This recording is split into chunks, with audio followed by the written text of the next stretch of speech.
Today on Sekulow, new evidence of Biden family corruption revealed. Keeping you informed and engaged, now more than ever. This is Sekulow. We want to hear from you. Share and post your comments or call 1-800-684-3110. And now your host, Jordan Sekulow. There is plenty to talk about today on Sekulow. We want to hear from you as well at 1-800-684-3110. That's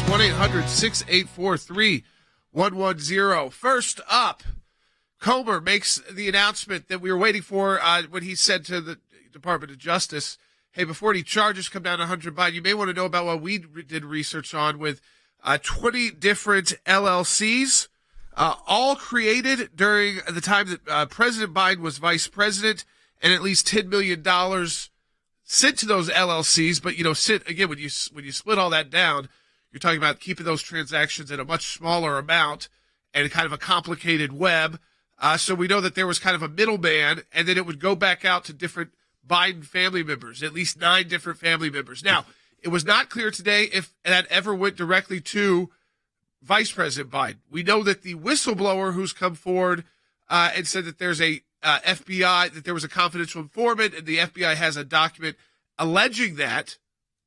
We don't know if the FBI ever did an investigation, that they do allege that that there was direct payment to then Vice President Biden. Here, which would not be unusual if you were vice president, to make sure you never got the check directly, because you were under some watch. Though what it appears here is that everybody was like, Hunter goes on all these trips. They do it pretty blatantly. Yeah. And he goes off, and then he goes and meets with these people. So it was interesting today, Romania came up for the first time. Which is interesting, because Romania, which is also noted for unbelievable corruption. Similar to a Ukraine kind of country, yes, and how it's run. But an ally of the United States. So it's an interesting dynamic. Let me tell you what's there and what's not there. What's there is 20 LLCs formed, which is not illegal. Okay? Let's be clear. You can form LLCs. $10 million, roughly it looks like, came into these accounts over a period of time. Again, not illegal.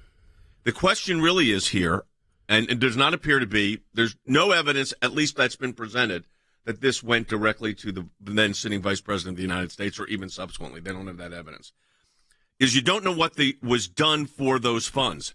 In other words, what was the activity for the funds? And people are making a big deal out of it. I want to be cautious on this, just because, and I said this at our pre-meeting, I'm a defense lawyer by training. So I'm always looking at what's the defense. Like they say, well, some of the money that went into the LLCs ultimately went to some grandkids. Well, if the money came into the LLC and they pay tax on it, the LLC can distribute it any way they want. So what we got to be careful is, what's the issue? And the issue is, what was done for those services? Yeah, why was it worth $10 billion to pay those LLCs at all? We also know that it is probably a smarter move at the time. Hunter Biden paid many of the bills while he was vice president. So maybe he never had to directly transfer the money to Vice President Biden at the time, now President Biden's account, but he paid the mortgage on the house. So Hunter would pay the mortgage, and Hunter would make the payments that were necessary. He kind of took care of the family and the family business so that bills that were getting paid. And so his dad, it wasn't even on his dad's radar, which is, I think, how Vice President, now President Biden, says, I don't know anything about this, because he wasn't even paying the bill. Now, he knows that he was bringing Hunter on the trips. He knows that Hunter was going to meet with business people. I mean, take a list of what happened. And again, these are countries that are a little bit off the radar of everyday news. We'll play it when we come back from the break. But it's always interesting that Hunter goes everywhere, still is going everywhere, and suddenly, returns from these countries with a business deal. So he gets there on taxpayer dime. I mean, there's certainly the other part of this, which would be the DOJ investigation side of it, would be, okay, what did Hunter do during those meetings? What did he promise he could get done for that money? That would be the key. What did he promise his family could do? That's what they'd have to establish criminality. That's what they would have to show, some kind of illegal transaction. Right. Having LLCs, getting money from Chinese businesses, is not in and of itself illegal. No, a lot of U.S. companies are doing business with them right now. Exactly right. So you have to be careful about how far you go, and also you'd have to have a DOJ that's going to investigate it. Well, we want to hear from you. What do you think? 1-800-684-3110. We'll be right back.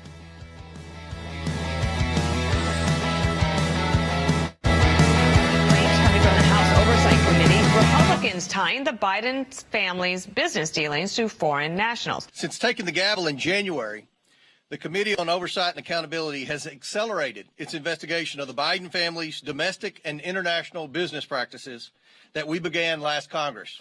This committee is investigating President Biden and his family's shady business deals that capitalize on Joe Biden's public office and risked our country's national security. The White House refuses to correct the president's statements, showing the president is now using the federal government to run interference for his family's and his own role in these schemes. The committee has reviewed thousands of bank records from individuals and companies affiliated with the Bidens and their associates. It has received these bank records pursuant to 4 subpoenas I've issued to different banks. These were targeted and specific subpoenas. The bank records show the Biden family, their associates, and their companies received over $10 million from foreign nationals and their companies. Some of that money came from a Chinese company and went to Hunter Biden's company. Other transfers occurred with the help of Rob Walker, who then sent it on to different Biden family members. This is not how lawful businesses operate. If you have a lot of money coming in from one place that is suspicious, then if you disperse that money between entities and between accounts, it's much less of a red flag for the IRS. And that is the point of something like this. And also, to your point, it's so complicated to understand. And that was part of its design, was to be complicated, to have so many levels and so many entities and so many businesses and so many people. Like, where does Rosemont Seneca begin? Where does BHR end? It's very tough to tell. So it's hard to simplify a complex case, and that is the way it was intended. All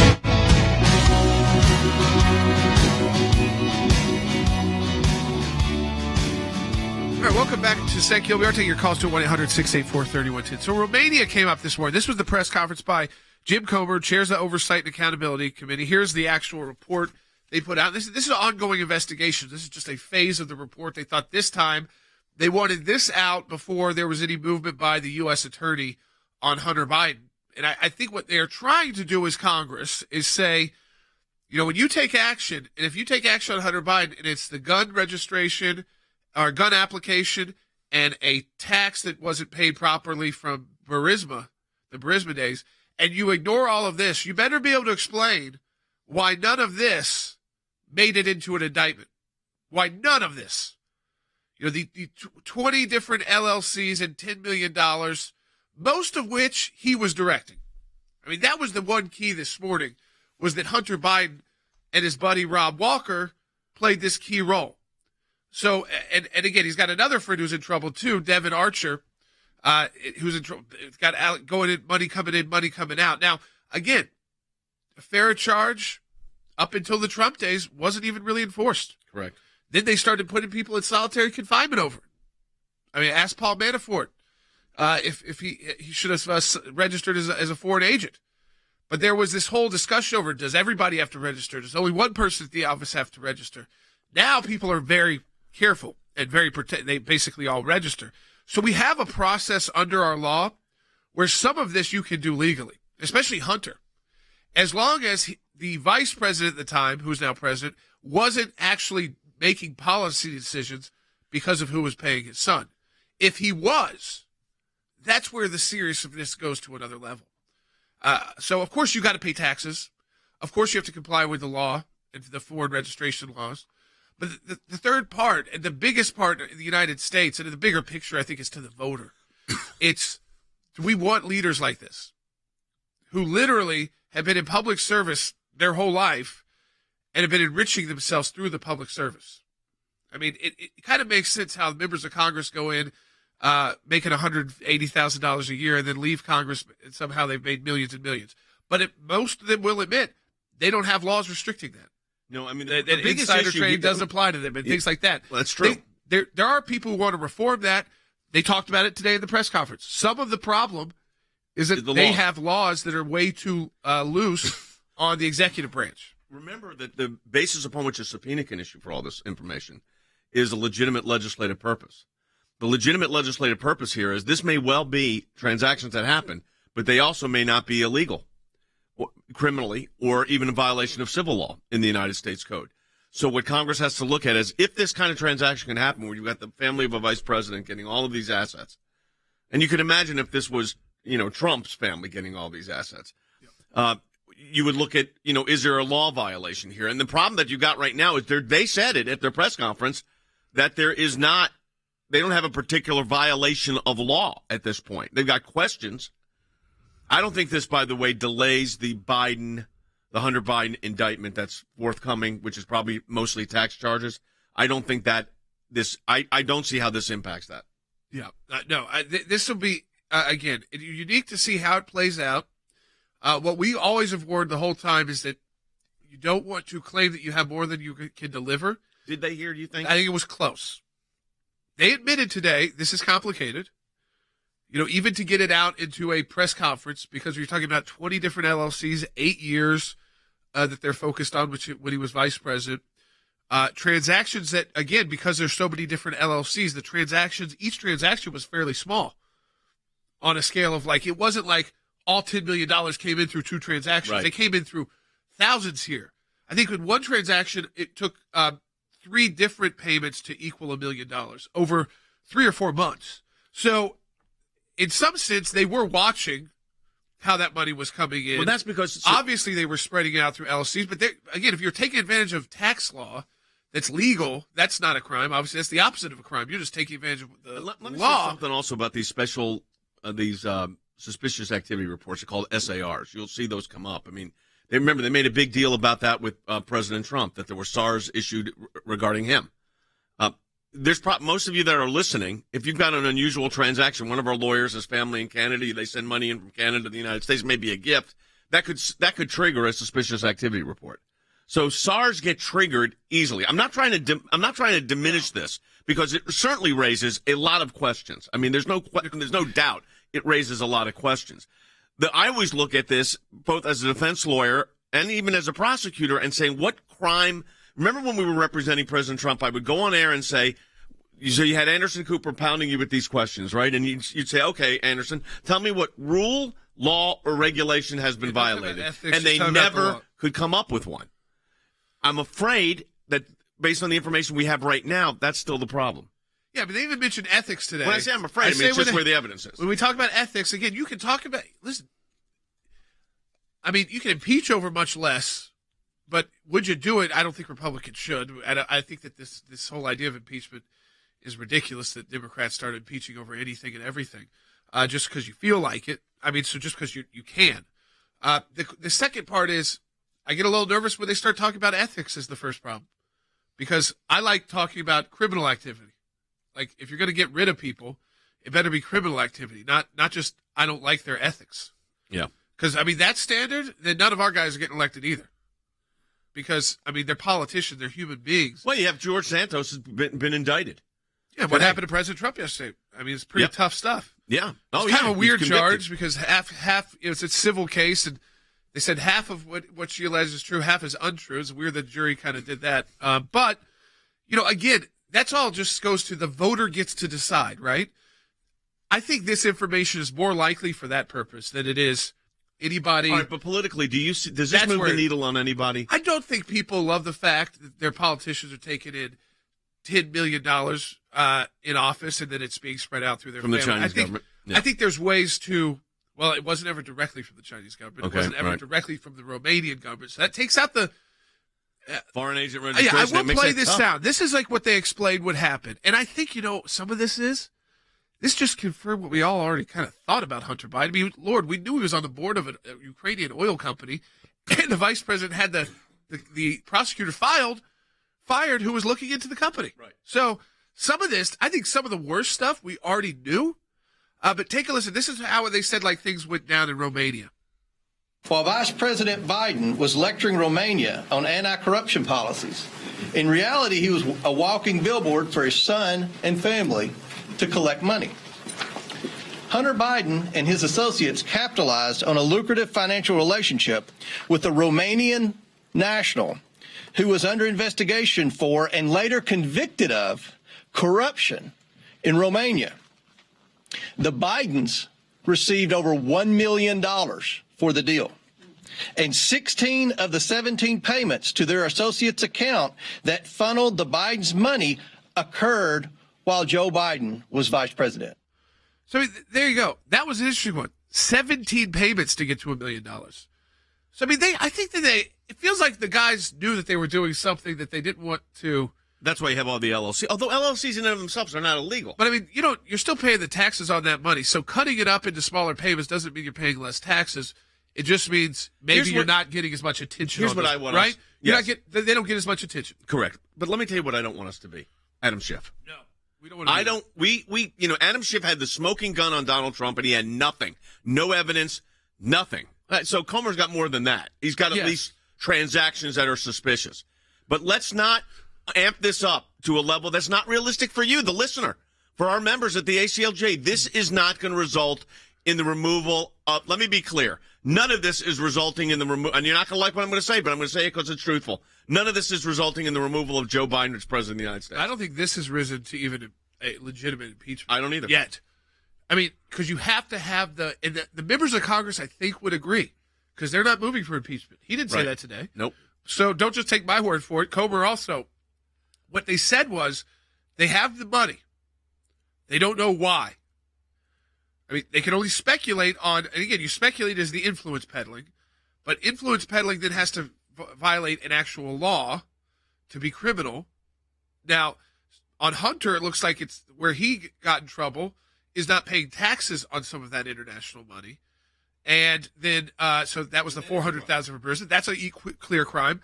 And then falsifying a application for a firearm, which is a federal crime. I mean, those are just clear, straightforward crimes. They're not major. No.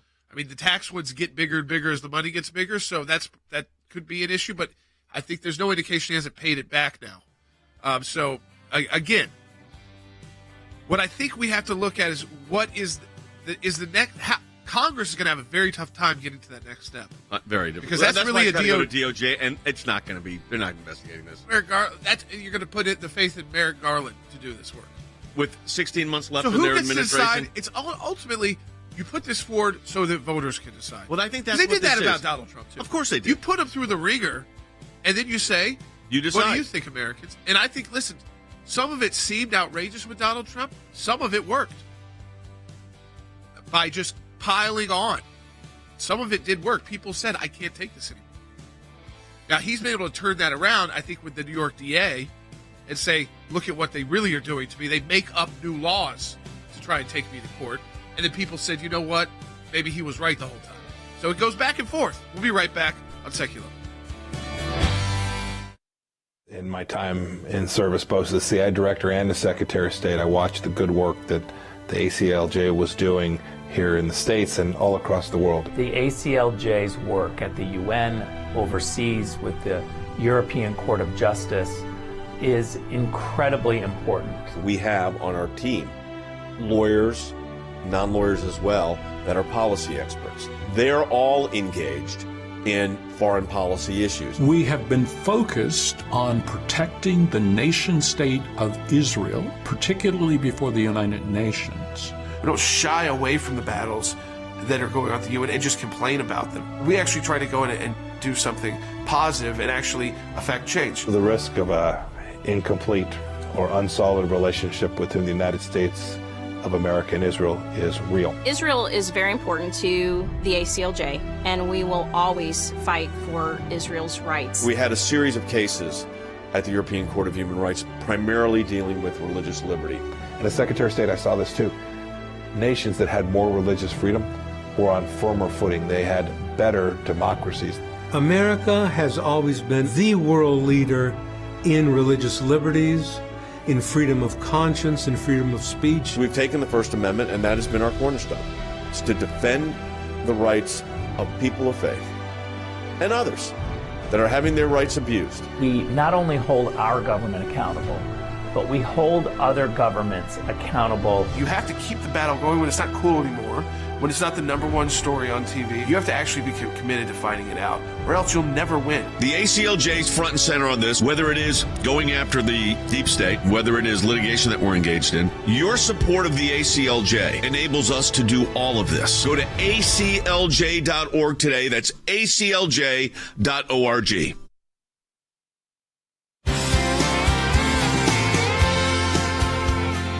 to Sekulow. Second half hour coming up. Tulsi Gabbard's going to be joining us, and there's an explosive. I actually think it's more explosive than what Comer announced today. And that's that the CIA, not just former CIA officials, but now current people who are working at the CIA, when they asked about that letter, were actually calling other people, former CIA agents, and putting pressure on them to sign the letter. And not getting your book cleared until you don't. The actual CIA involved in the Hunter Biden letter, not former, current. While they were working for Donald Trump. Yeah. So we're going to talk about that with Tulsi and get into that in the second half hour of the broadcast. I do want to take one of the calls that came into on what Comer did announce today and his team. Tim from Tennessee Online 2. Hey, Tim. Yeah, guys. So thanks for the call. First of all, I own companies that work foreignly. We take payments from companies, even some governments on foreign work that we do. And every payment that comes in, every transaction, we have a mountain of paperwork that we have to follow to be able to do reporting and what that's for. And so my question goes back, and Jay, I agree with you. I think this is kind of like, I don't think it's going to go nowhere, but I think it is smells a little bit like what happened before with the Democrats of really just wasting time and money. But what do we think of how have they gotten that information from the Hunter? So, Tim, here's what's interesting. There's no allegation that it wasn't properly reported. Right? They did not allege. I know what you're talking about. Foreign transactions, you file the foreign transaction reports. There's no evidence that they didn't do that here, at least not that's come forward yet. No, definitely not. In fact, I mean, they got all this from mainstream banks. It wasn't like these were like I said, briefcases of cash, which is what you think about when you think about corruption in Eastern Europe or in Africa, places in those kind of countries. And you think, oh, you're taking the cash, you're not reporting it. Hunter is in trouble over that with Burisma, but that was a specific salary that he was taking there. I think it was about $400,000. This bigger amount, that was never an allegation today, that it wasn't being reported. It was that it was so small and it was done through so many different LLCs that putting it together is a spider web. I mean, it's like putting together, and then you have to say, is it worth putting it together? Which is what Tim was talking about. We will see. Politically, maybe, but probably not legally. Yeah, I think that there are things that you politically do because you put it forward to the American people. They're not always a crime. You can actually vote for people based off ethics. You can't prosecute them, but you can vote for someone based off ethical or unethical decisions. So I don't think putting this information forward is a bad thing. Listen, they did it to us. You've got to respond, and you have to be as aggressive. But I do want to go to what's happening around the world, too. Jeff Balaban, who oversees our office, ACLJ, Jerusalem, is joining us now. And, Jeff, to say it lightly, a barrage of activity today in Israel, specifically out of Gaza. Yeah, Jordan. So Israel launched Operation Shield and Arrow in response to rockets coming into Israel from Gaza last week. And today, there's a big response. Rockets have flown over so far around 300 just today from Gaza into Israel. They've reached Tel Aviv and the towns and suburbs surrounding it. They expect the situation to get worse. I'm here in Jerusalem where they've opened up the bomb shelters. And right now, what's interesting is that this is coming from an Iranian proxy. One of America's enemies has launched an attack essentially through a proxy on our ally Israel. What's interesting about this, Jeff? So I want to point real quick. So they've actually, because usually these are kind of on the, I mean, it's not to say, but they're kind of part of the Western Israel. So they don't. Or Golan. Yeah. And people aren't as nervous about in Jerusalem specifically. But used to say that they've actually opened up the bomb shelters in Jerusalem. That's right. I got a call earlier this morning. The building I'm staying in, they wanted to make sure that I knew the access to the bomb shelter, et cetera. And they opened them up in Tel Aviv, and I know plenty of people have been using them in areas around Tel Aviv. So far, we've had no sirens or any reason to use them here in Jerusalem. But yes, they're expecting the situation to get worse, and they basically everyone's on alert. You know, the interesting aspect of this, Jeff, is while that's going on, of course, you got the United Nations, which is basically at every opportunity they have, whether it's the Human Rights Council or these other entities, trying to condemn Israel. You got the International Criminal Court in The Hague, where we've been on behalf of Israel, been there on behalf of the United States too, advocating for what I consider justice. I mean, it's the most stable democracy in the Middle East is Israel, yet they're the ones that are condemned the most. But here's the irony. While rockets are falling, I don't see the United Nations condemning Hamas and Hezbollah for attacking civilians in Israel. No, of course not, because, you saw also there was the news that the European Union, again, our great friends of the European Union, decided that Itamar Ben-Gvir, Israel's Minister of National Security, wouldn't be allowed to present at a symposium in the European Union because he's too offensive for them, right? But while rockets, as you say, are falling here, there's very little condemnation. I haven't seen any yet about this. And all the focus is on the fact that it's, the old cycle of violence. It's really Israel's fault for reacting to the last barrage of rockets that fell in Israel. Yeah. And again, folks, we're taking your calls to 1-800-684-3110. Just to go one more time, Jeff, for our team, just to understand, you're in Jerusalem. You oversee our office there. This is a live report because of the conflict that's erupting. I mean, 300 rockets in one day. It's hard to put into words. You've Israel's been a there when small they come in. country. You've had them come in near you. And they do have the Iron Dome. The Iron Dome was able to shoot down 60. Some don't make it. Some are so poorly made they don't even make it all the way. But I don't, it's almost like the world we don't act like how insane this is, that this is acceptable to the EU or the United Nations, that they just kind of shrug their shoulders. Right. Jay pointed out that Israel is a democracy. It's a liberal culture here. It's very, Arabs, Jews live together here in Israel, generally tend to get along pretty well. And then when Israel gets attacked from the outside, all of a sudden it's because Israel is evil and Israel is an oppressor and apartheid, all this nonsense. The bottom line is it's always justifiable to attack Israel, and Israel's never justified in defending itself. Last thing here, Jeff, and that is we have, of course, our offices in Jerusalem, ACLJ in Jerusalem. There, you mentioned the European Union issue. It's a big one. The anti-Semitic rhetoric coming out of the EU is, I think, at a very heightened capacity. And we're fighting, by the way, folks, at the United Nations, at the European Court of Human Rights, at the European where they have the European Congress, which is the European Parliament. But the fact of the matter is, this is an ongoing battle. It's a battle we've been engaged in for 3 decades. But let me tell you the good news. The good news is the capital of Israel is recognized now internationally as Jerusalem. So when Golan Heights is recognized by the United States as part of the sovereignty of Israel. And that's because when we had the opportunity to get the policies changed, we worked and we did it, Jeff. That's right. And right now, there's a big movement here to extend sovereignty over areas of Judea and Samaria. The Israeli public is supporting it, and I have a feeling that's going to come up in the United States very soon, and I think we'll have something to say about it, Jay. All right, Jeff Balaban in our office in Jerusalem. We got a lot more ahead. We're going to take calls, too, coming back from the break. That's right, 1-800-684-3110. Tulsi Gabbard's going to be joining us about the CIA. Again, we talk about the weaponization of our government against us, and it's one thing people have always joked about, or even serious, take it seriously, the CIA getting involved in other countries' elections. How about right here in the United States, where they're supposed to have no jurisdiction whatsoever? They're not supposed to be doing anything. But what we do know now is that, they'll approve a letter in less than a couple of hours, and they'll also start asking other former CIA who happen to be calling that day, who they're holding up their book for review, and they say, hey, about to approve your book. Will you sign this letter that says Hunter Biden's laptop is Russian disinformation? We do, just over the phone. No research done. And people feel like they had to. We'll take your calls on that too, 1-800-684-3110. Let's sing it tonight.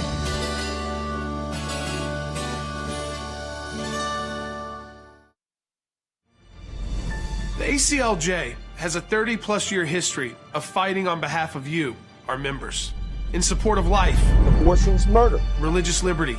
A Turkish court has freed American pastor Andrew Brunson. Justice, personal freedom, and constitutional government. Our freedoms are under attack. Now, more than ever. We are not going back. Abortion is healthy. Yet another week of violence. They use their power and influence to push deeply un-American causes that threaten to destroy our country. Abortion on demand, socialism, inflation, cancel culture, weakness in the face of our adversaries. We owe it to our kids and grandkids to defend the things that make this country great. It's time to take the gloves off and uphold American values. Go to acljaction.org to learn more.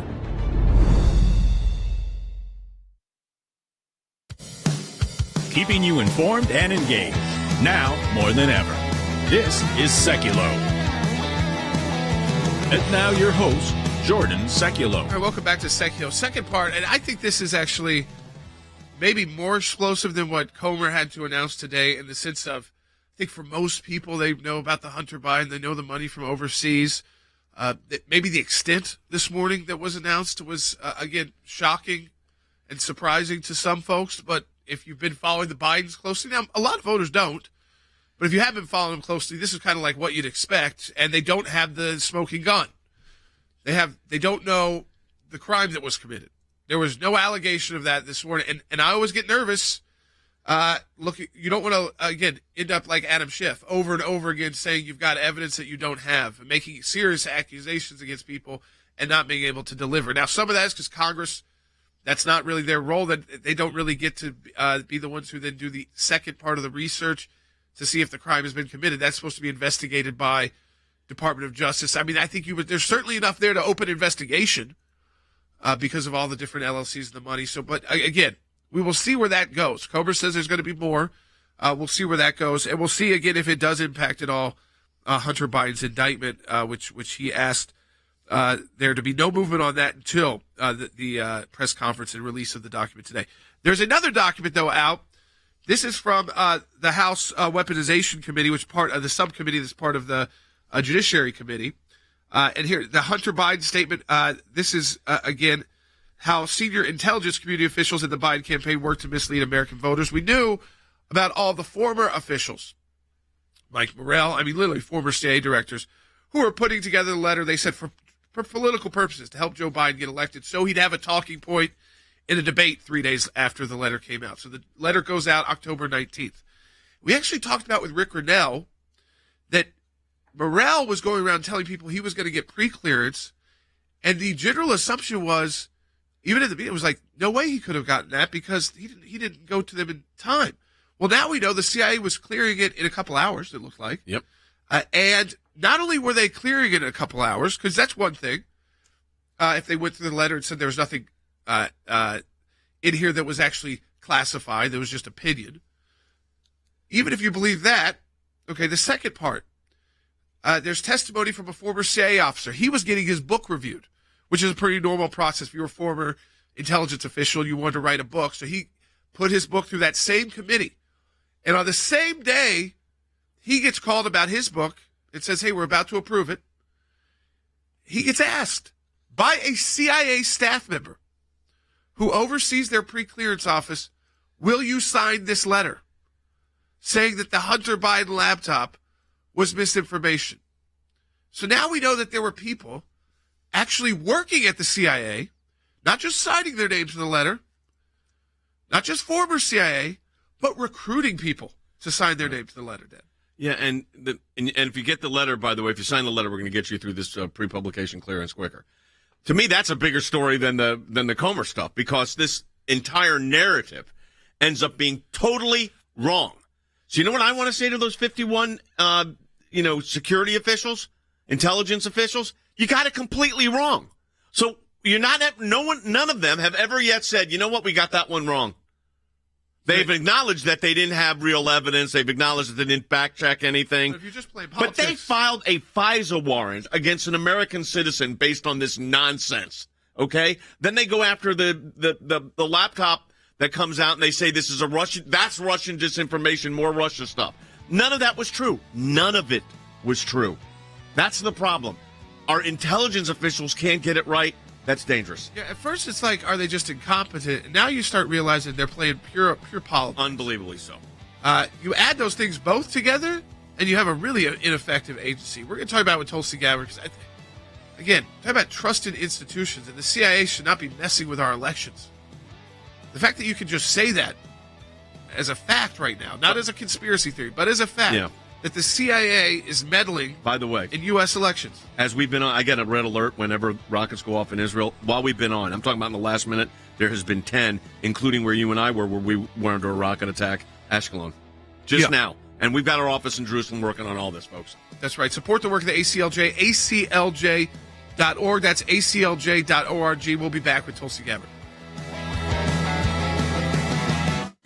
When we see something, when we hear something, when we're concerned about an issue, we don't just talk about it. We do something about it. And that goes to our Government Accountability Project. If we allow leaders in Washington, D.C. to make decisions behind closed doors, unaccountable to the people, then we are going to get skewed and corrupt decisions. There are lots of other places that do lots of important work for America, but the ACLJ has taken up a lane which is irreplaceable. The Freedom of Information Act, that's a statute that allows us to get information from the government. It starts with a letter from our offices in Washington to these agencies, and it says, give us this information on these topics.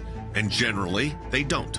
And then we go to court. We go through a series of lengthy negotiations back and forth about what they'll give or what they won't give. We may get tons of information that's redacted, and we have to then go back and say, you redacted too much. We can't really find out what you're giving us because it makes no sense. So it goes through a process of litigation. That is how you get information, and that office is going to be more active now more than ever. The ACLJ has been extremely active in vigorously seeking to hold these bureaucrats accountable. We have filed hundreds of FOIA requests. We have received over 20,000 pages of documents in our litigation. Holding them accountable, holding the Biden administration accountable so that all Americans are able to have faith in their government. We will up our efforts. We will not stop. You're finding a nugget in a gold mine. Occasionally you'll come up with something that is really a bombshell, but you have to persist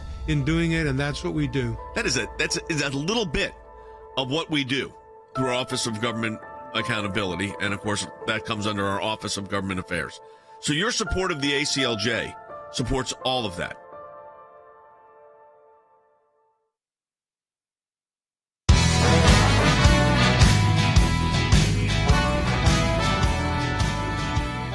You know, it's one thing to say we all expect that, government institutions can be up to no good, right? I mean, I think that's pretty common.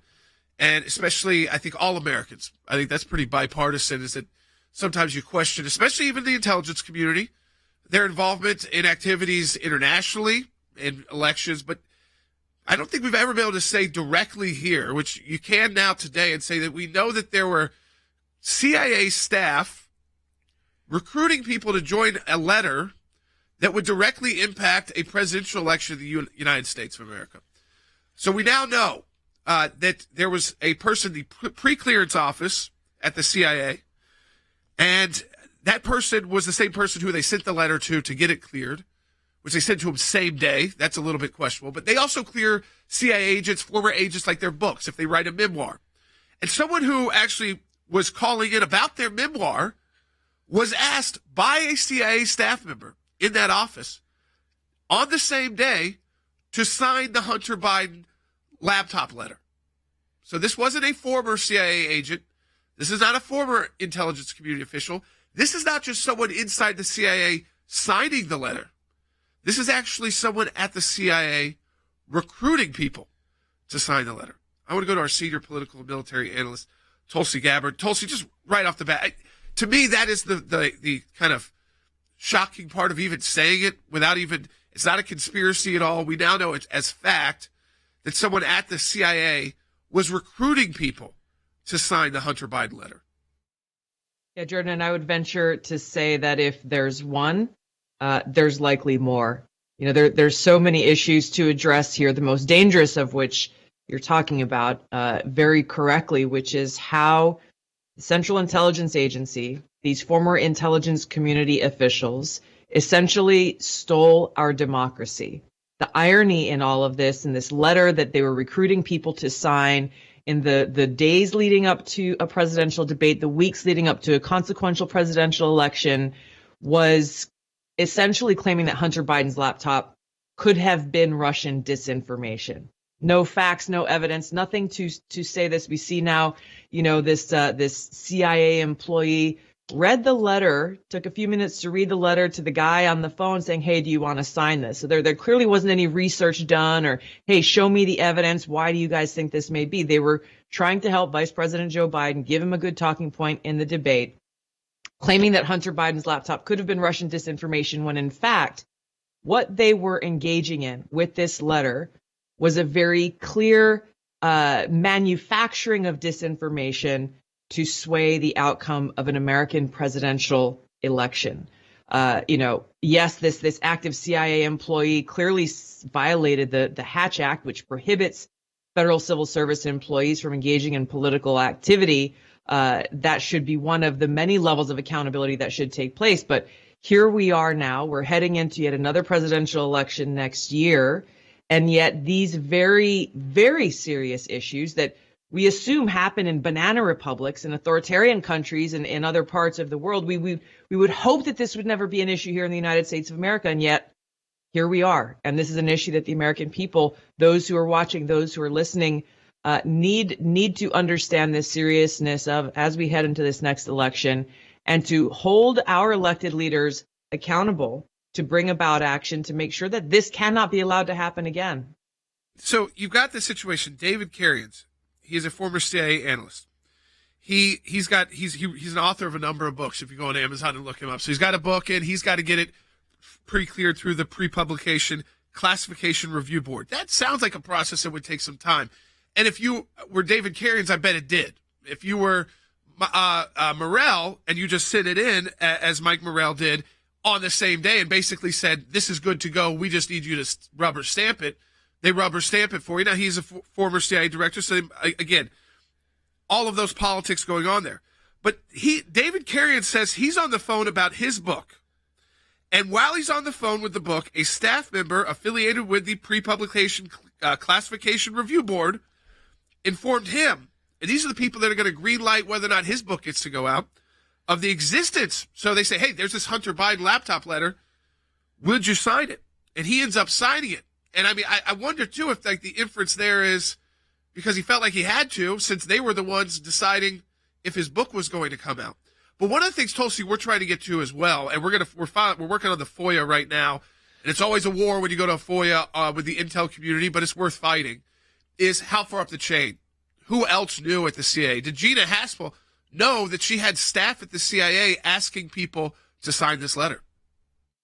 You know, Jordan, I have friends who have tried to send have sent their books through that review process, and the common, literally every single person I know who has done that has complained about how long it takes and how arduous that whole process is, even if it comes out the back end saying, yeah, okay, there were no issues here. Nothing needs to be redacted. So the timing of this obviously seems pretty suspect. I think there were some questions, as you mentioned, whether or not it even got approved because it happened so quickly and the letter was published the very next day. We need to know the truth about this. We need to know the truth about exactly who was involved from top to bottom, recognizing the serious consequences of the weaponization, the politicization of not only a federal agency, but the Central Intelligence Agency to sway an American election. Former Deputy Chief of the CIA said very directly that when asked, why did you do this? He said, well, it could have been Russian disinformation, and I wanted to help Vice President Joe Biden. He wanted to give him that talking point that he could use in a debate that was coming up. That's why this was such an urgent request. The abuse of power, the flagrant abuse of power in the face of the American people is one of the most deeply concerning things here, because it shows they just don't care. They don't care about the Constitution. They don't care about the American people. They think that they can get away with anything. And unfortunately, in this case, what we're seeing so far is they are getting away with this. That's why accountability and consequences are so important, because if nothing happens, what's to stop anyone else in any of these different federal agencies from saying, hey, look, these guys got away with it. They helped potentially sway an election. We should do the same on any one side. It doesn't matter Democrat or Republican or which candidate you're trying to help. This is wrong, and it undermines the American people's faith and trust in our democracy, and that their votes will be the ones that actually decide elections. This is something, again, Congress plays as a former member of Congress. They have a really important role to play when they learn this kind of information, because they've got the power to basically force reforms of these because of the financial power that Congress has. But it seemed like every time that you push like an intelligence agency, what they come back with, and I'm sure you experienced this as a member of Congress, even when it was things like the Patriot Act, and hey, did this go too far for too long, and maybe we need to reform things like the FISA court, is they come back and basically say, you're going to put too many people's lives, you're putting America at risk, so you can't reform us. Don't question us, basically. Just keep signing the checks. We're doing the right thing. And now we're finding out they are, not only are they not doing the right thing, it's not just being bad at their job, but doing the worst thing, which is trying to sway U.S. elections. Hey, Jordan, we've gotten to this point where the perception and in some cases the reality is that the intelligence community believes that they are above the law. And that in a democracy is a very, very, very dangerous thing. You know, we've heard the Chuck Schumer soundbite that he made when warning Donald Trump against messing with the intelligence community because they will screw you 10 times through Sunday, or whatever it was he said along those lines. But you're right, as a member of Congress, even when we'd ask questions, I'd ask to see information, get more details on a specific foreign policy issue or an issue related to national security. Very often we were given vague answers or no answers at all, limiting Congress's ability to actually hold the intelligence community accountable. And so as we look at this path forward, as we look at the reauthorization of the Patriot Act that is coming up here very soon, as members of Congress are looking at this, we're seeing data and information that's showing the FBI's warrantless surveillance of Americans happened at an incredibly high level. Mistaken surveillance is the word they're using. 30% of the searches that they did in 1 year were on American citizens. This is against the law, and with no warrant. This is against the law. Is there any accountability? I have yet to see any accountability on that abuse and that illegal activity. And yet again, now as they're going before Congress for this reauthorization, the intelligence community is saying, hey, don't worry, guys, we've fixed it ourselves. We recognize there were some problems. We fixed it. There have been problems with this abuse of power and the violation of civil liberties in the Patriot Act and these secret FISA courts almost since its inception, always in the name of national security. And don't you dare ask, don't you dare question, don't you dare challenge these authorities, because if you do, then you obviously don't care about the safety, security of the American people. And that is the arrogance of those who continue to perpetuate these problems, is they ultimately don't care about the Constitution and our civil liberties. They care about their unbridled power and doing whatever they can to protect it. Always appreciate your insight. I think the good part about this coming out, if there's a good part about it, is that it does lift that facade of don't question us. We're always doing the right thing. And if you don't always agree, keep writing the check. And that you can be patriotic and still ask that question. You can love your country, love the Constitution, and ask those questions to the intelligence. The Freedom of Information Act allows people to petition their government and ask for the background information as to why they came to a certain decision. It's thousands of pages of paper, and in those thousands of pages of paper, you usually find a nugget. We are entitled as citizens of the United States to know about how our government works. Government agencies acting out of control. They want to keep Americans in the dark. That's why it's incredibly important to have the ACLJ constantly pushing to find out what the background information is. Do you remember the Iran deal? There was a video about what took place on that deal, and it was edited. And the edit took out the key part of what was going on. State Department, White House, editing videos to keep it from the American public. We have exposed that in our FOIA litigation, and we do that every day that we bring these cases. We took it to the IRS. No one ever does that. And because of it, it's a very weak government agency that used to be the scary government agency. What the IRS was doing was violating the Constitution and statutory law. Because of the litigation we engaged in, it's a different agency. They can't do what they were doing before. We've got the declassified list of Obama administration officials who started asking to unmask. They've been hiding behind in the shadows. These FOIAs bring them to light. All of this information came because we went to court to get the information. The power of Washington, D.C. only works when the rest of us, the rest of Americans, are kept in the dark. We may find one item of information in thousands of documents of irrelevancies, but we persist and we're on it every day of our lives. The work that the ACLJ does matters. It matters to policymakers. It matters to ordinary citizens all across America. Those of you that support the ACLJ, this is what it's all about at the end of the day. Think we haven't been on this, folks? We've been on it.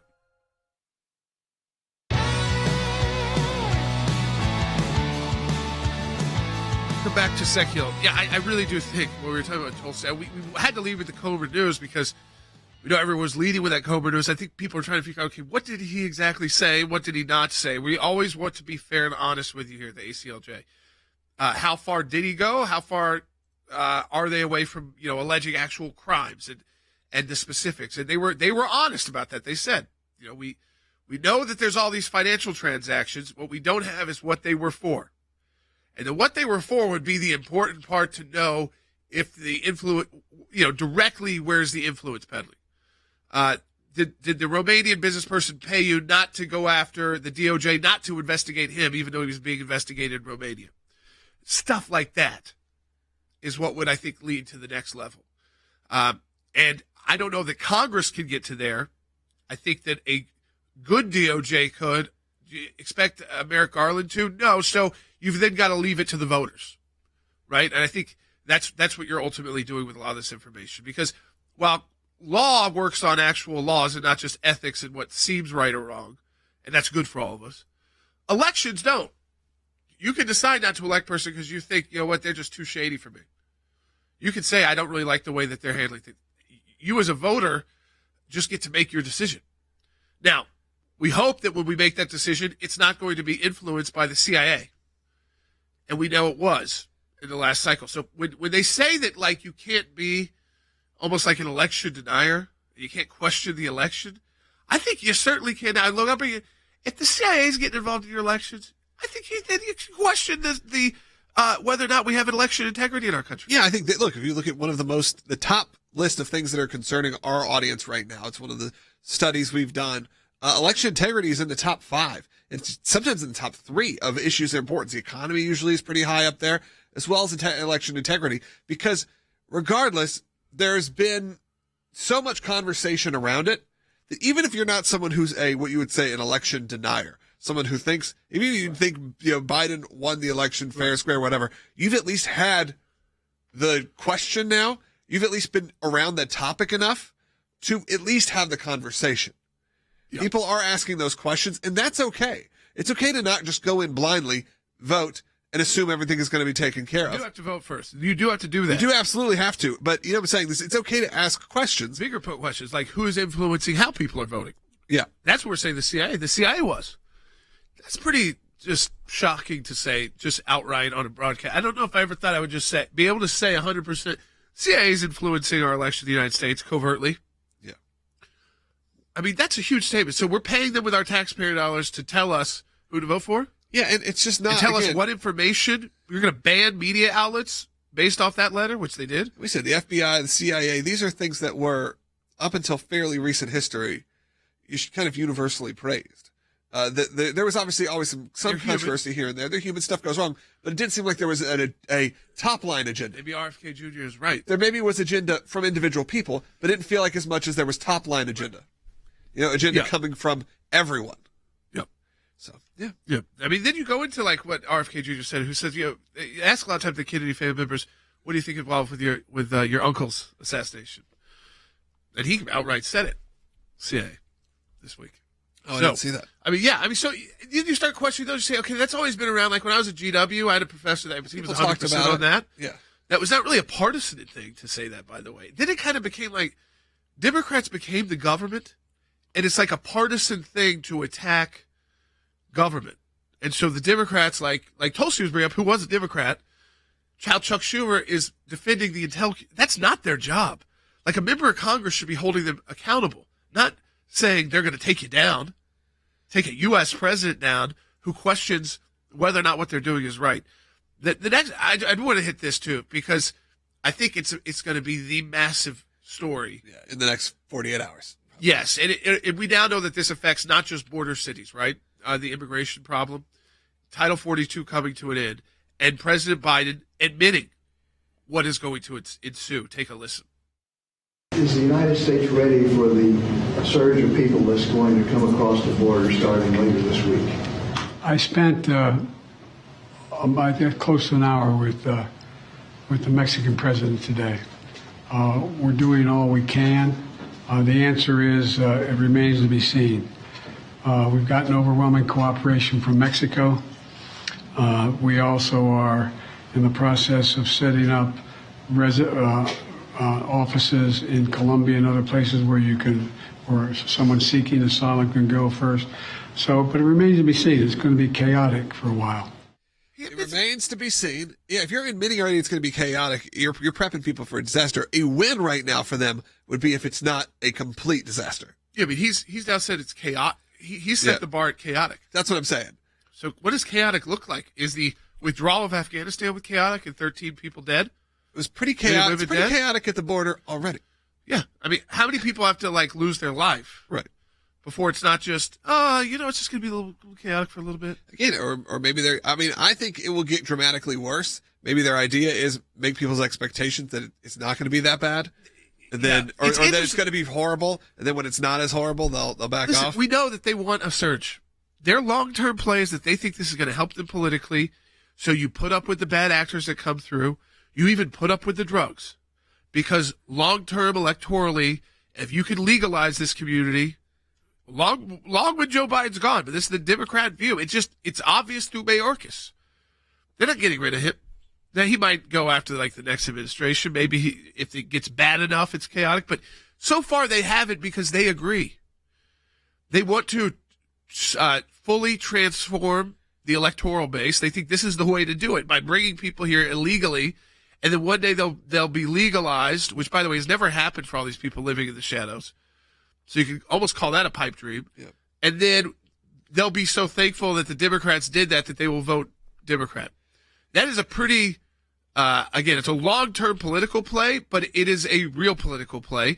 And that's very sad when we have members of Congress. It's not usual with Republicans, but we have Republican members of Congress. We have Bill Hagerty on. He's put forward the legislation 4 times to extend Title 42 because of fentanyl, saying that, okay, we got through the pandemic, but there's an epidemic. Right. And the same problem is that comes through the southern border. So we want to give you, the federal government, that removal power, and the Democrats say no. We don't want it. So when they blame this on the Title 42 power coming to an end, Republicans have been willing to extend it for them. And you can hear in that clip just when you saw those poll numbers come out saying people don't know if he's fit for the job, if he's able to keep going. You could just tell the exhaustion in his voice from just this moment. And this is a moment where you're going to really need to project strength. And what you're projecting is, and I mean this even physically, weakness. Yeah. And Mayorkas blames Congress. Congress who is saying, here, you can have more power. Take a listen.